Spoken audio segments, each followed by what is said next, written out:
150 গ্রামের মতো।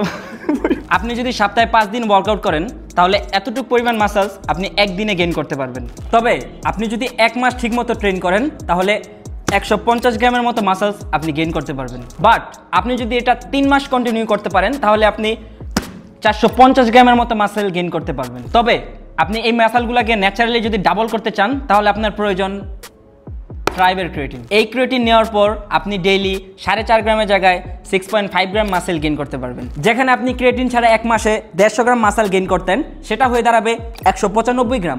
আর 3 মাস পর আপনি 600 গ্রামের মতো মাসেল গেইন করতে পারবেন। তো ভাই আপনারা এখনও কেন বসে আছেন? আপনাদের খুব ভালো একটা সাজেশন দিই, এখনই থ্রাইভ বাংলাদেশের ফেসবুক পেজ এবং ইনস্টাগ্রাম পেজ থেকে একটা ক্রিয়েটিন অর্ডার করেন যেটা হালাল, সার্টিফাইড অ্যান্ড ল্যাব টেস্টেড। 3 মাস আগে আমি যখন এই ভিডিওটা আপলোড দিছিলাম তখন অনেক মানুষ বলছে ভাই আপনার মাসেল কই। তো আজকে আমি কিছু আমার ট্রান্সফরমেশন রেজাল্টের আপডেট দিলাম। তখন আমার ওয়েট ছিল 59 কেজি, এখন বর্তমানে আমি 70 কেজি। তো এই 3 মাসের গেইনিংয়ে আমাকে সবচেয়ে বেশি যেটা হেল্প করেছে সেটা হচ্ছে ক্রিয়েটিন, কারণ এটা আমার স্ট্রেংথ লেভেল এতটা বাড়ায় দিছে এখন আমি 100 কেজি দিয়েও 6টা রেপস অনায়াসে মারতে পারি। আর এইভাবেই আমি day by day progressive overload করেছি, ক্যালোরি সারপ্লাসে গিয়েছিলাম এবং প্রোটিন ইনটেক হাই রেখেছি। সো আপনিও যদি বাল্ক করতে চান তাহলে আপনাকে অবশ্যই ক্রিয়েটিন তার সাথে নর্মাল ডায়েটও ফোকাস করতে হবে। ধন্যবাদ।